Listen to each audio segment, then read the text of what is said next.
Alright guys, so the October stats are out for the Toronto Real Estate Board, and we're down year over year, but we're actually up month over month. So very interesting information for you in this video, guys. Make sure you stay tuned all the way to the end so you can know exactly what's going on in the real estate market here in Toronto.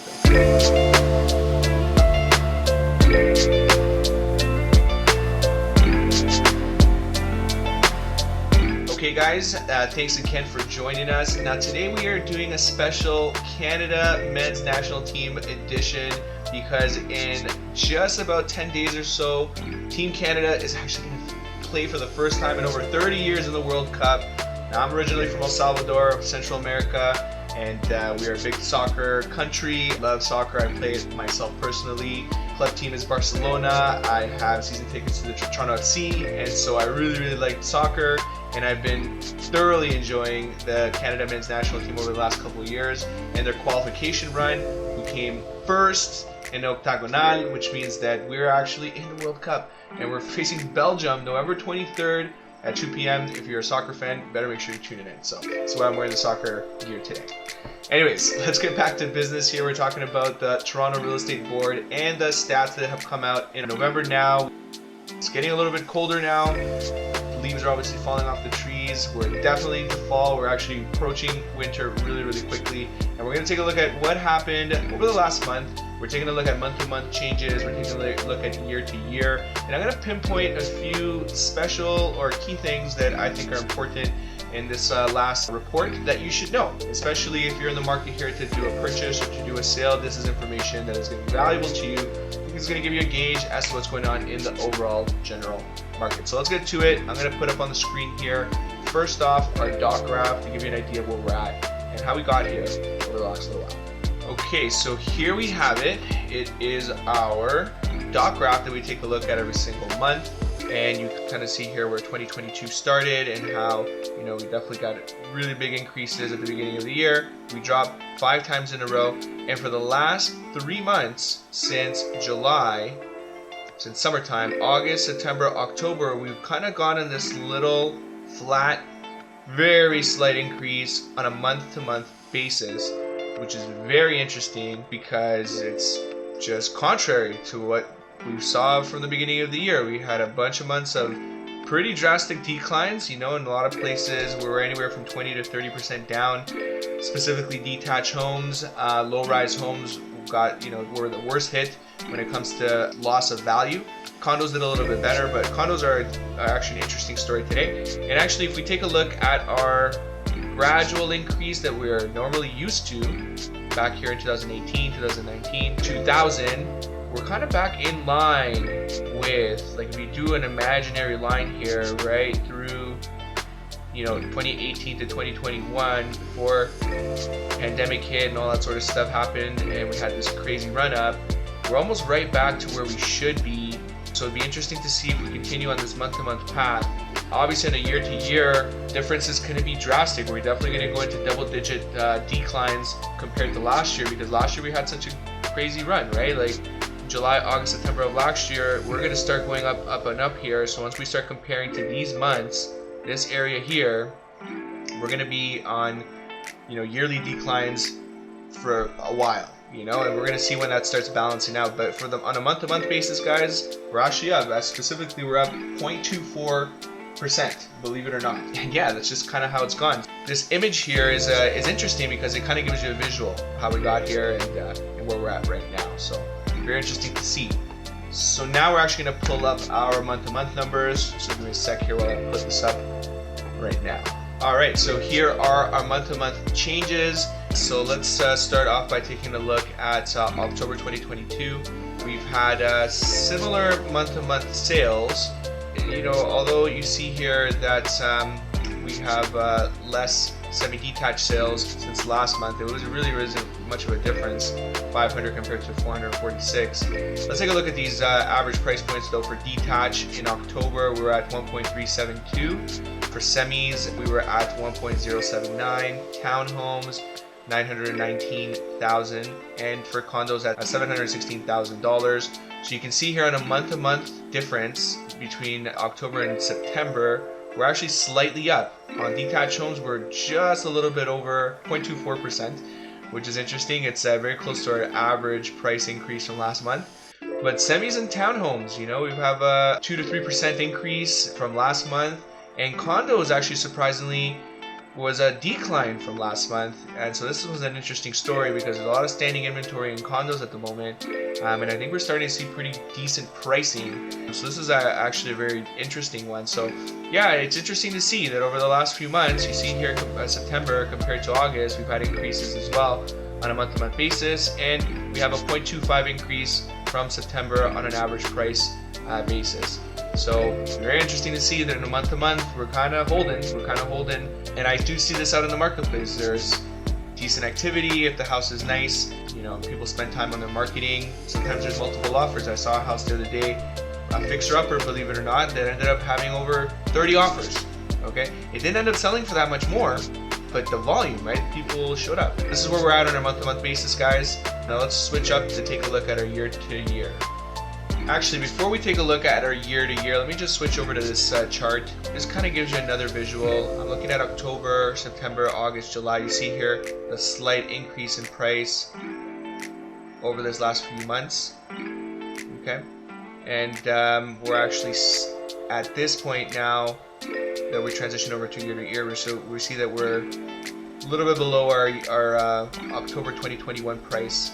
But yeah, I just wanted to give you that visual of July, August, September, October, and one other one here actually. So this one's interesting because I just wanted to point out the number of sales for the month of October, and compared to the previous Octobers, we've only had just under 5,000 sales.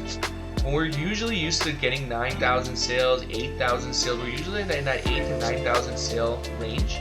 We're like at 40%, 50% of our typical sales for this month. You know, that kind of shows me that we may have buyers that are sitting on the sidelines, kind of trying to see what's happening in our marketplace, what's happening with interest rates. We had an interest rate increase on October 26th, and that one only increased our overnight lending rate by 0.5 or 50 basis points, which is actually under what people estimated. And it could be because the Bank of Canada is being very cautious and doesn't want to go into a recession. But it does seem to me that a lot of buyers, I'm getting phone calls naturally from buyers kind of interested, wanting to know what's going on in the marketplace. I have a feeling we have a lot of pent-up demand, a lot of buyers that are on the sidelines. They're just kind of waiting to see for some normalcy, and likely they're just trying to wait until interest rates stop increasing. I think we might see an influx of buyers that are kind of just being held up, because that's not normal. We normally see a lot more sales activities, and you know, our population hasn't changed. There's people out there still thinking about making moves when it comes to real estate, and so I think we might see these people appear in these coming months, maybe into the next year, because I know that we're going into holiday season and things typically slow down there. All right, just wanted to make that point. Let's move on to our year over year. So here is our year over year change. We see that we have our 2022 average price is quite a bit under our October 2021. Let's scroll down here. You'll see that we're actually down by 5.7% compared to October of last year in terms of our average price. The big change here as well, sales volume is down about 50%, which we've noticed over the last few months. We're kind of around there, 30, 40, 50% down in terms of typical sales volume. Again, I think that those buyers, those people who are making moves over the next few months, we might see them come back. Likely there might only be another 1 or 2 interest rate changes. I mean, I'm just guessing here, but it looks like the Bank of Canada might be slowing that down. We'll have to see what the inflation numbers are and if we see a return of the buyer in 2023. But yeah, we're down on our new listings. Our active listings are actually a little bit higher than last year, but still pretty tight. You know, we don't have a lot of active listings on the marketplace, which is why we're still seeing properties that are having multiple offers, believe it or not. And we are also seeing properties that are sitting on the market. You just got to really be careful on your listing strategy if you are selling.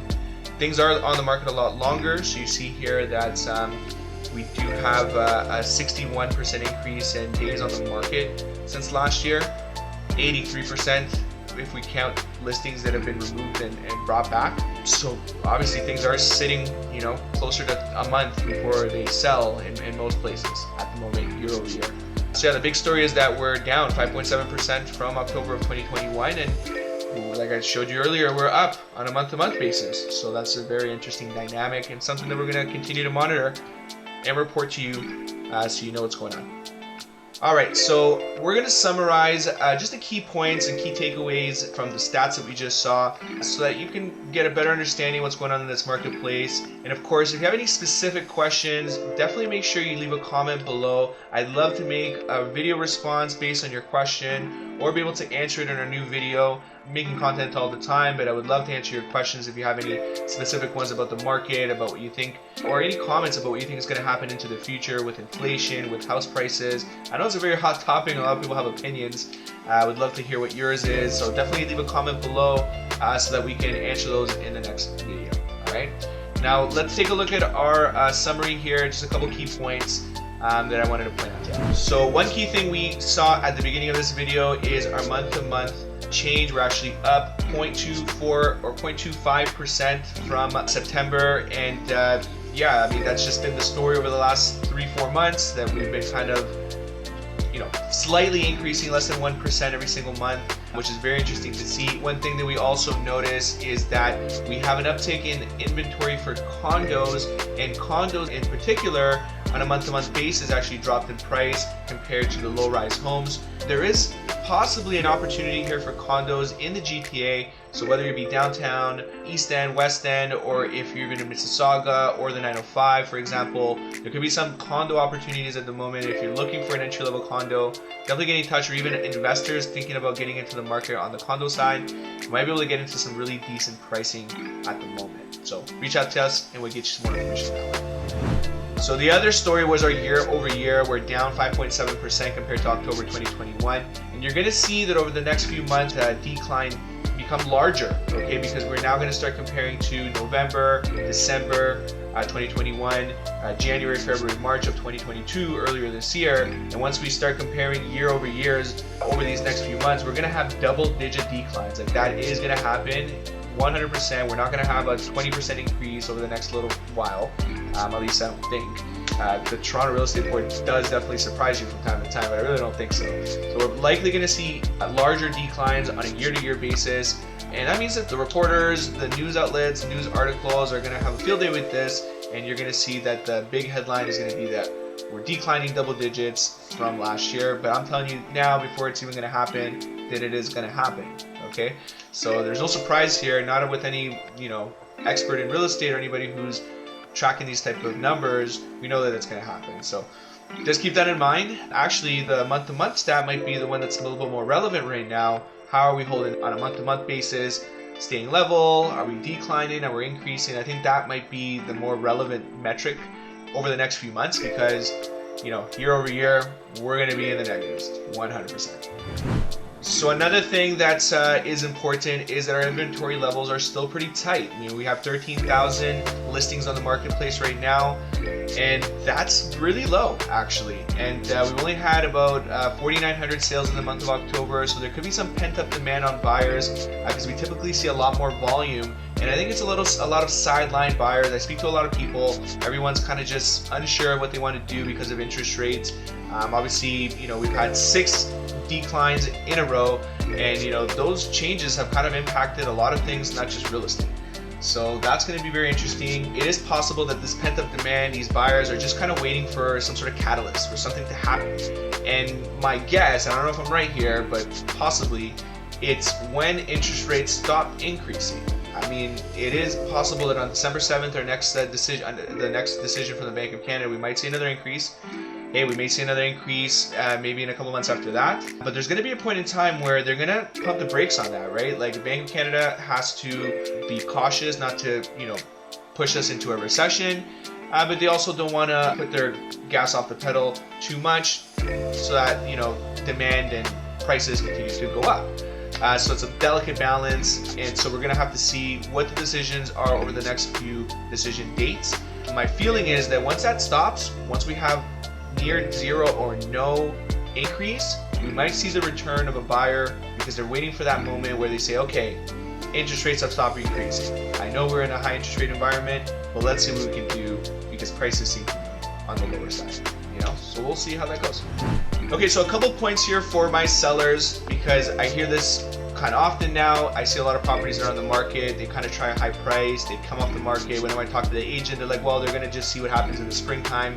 I really don't think we're going to have an improvement in price in the springtime or over this next few months. You know, if you're trying a number today and it's not working today, it may not necessarily work over the next few months either. I think we need to really move away from the expectation of getting a January, February, March 2022 price. It really is not going to happen. So you got to be really realistic about what you think you're going to get as a property. Be very tight. Take a look at the last 2 months only. And if you want to look back 1 year ago, that might be relevant as well because the pricing is similar to 1 year ago. So take a look at those two things.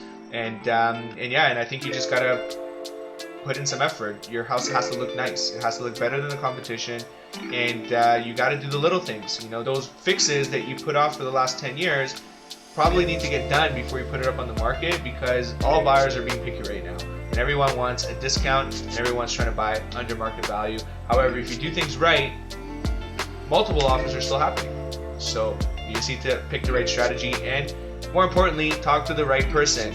We have some links below so you can do that. Okay, a couple pointers for my buyers. It's long-term buying. If you're an investor or if you're somebody that's looking to move into a primary home, you're buying for the long run. You're not buying to sell in 6 months or in a year from now. You're trying to get into a decent price point. You're gonna take into consideration the high interest rates and see if your budget allows on a monthly basis, you're able to cover the bill. Then you move forward. We have high rental rates right now, so you know, from the investment perspective, you can still find cash flowing properties. And actually, because there's a high inventory of condos right now and I see pricing a lot better, there might even be opportunities to get into a condo at a decent price, maybe in that 500, 600 range for a bedroom and a den, 2-bedroom maybe with a parking in the city of Toronto. I mean, like, that's hard to find where I used to be, and now all of a sudden we're seeing those types of things. So as a buyer, you want to make sure you're thinking long term. As an investor, you're thinking long term. You're considering your monthly cost. When you do all the math and you put everything together, you should be able to afford it, or else don't do it. Okay, and another thing as well is, you know, people are going with variable because they're thinking maybe in a few years from now the interest rate's going to drop. And another thing people are doing is maybe going in a short, maybe 1 or 2 or 3 year term fixed rates that are a little higher, but at least it keeps your price consistent. And you know, we're anticipating that we're going to be in a higher interest rate environment for a little while. You know, Bank of Canada said that their target of 2% for inflation, we could be close to it at the end of 2023, but we're about a year away from that. Okay. Alright guys, thank you so much for joining us on this video. I hope this information was helpful. Make sure you're hitting the like button and the subscribe button. Below are links if you want to get in touch with us directly. We have Calendly. You can just jump in there and see if you want to do a real estate call with us, seller consultation, investor consultation, buyer consultation. Links are below. And go ahead and comment if you guys have questions, suggestions, or you have opinions, or you have something that you wanted to comment on. Go ahead, we'd love to read those. If you notice in my other videos, I respond to every single one, and would love to bring your question right into our video for the next one. Daniel from King Realty Group, you have a great day. We'll talk to you soon. Bye. Oh, go Canada, go. Oh, Canada, our home and native land. I hope we beat Belgium. We'll see what happens. Take care, guys.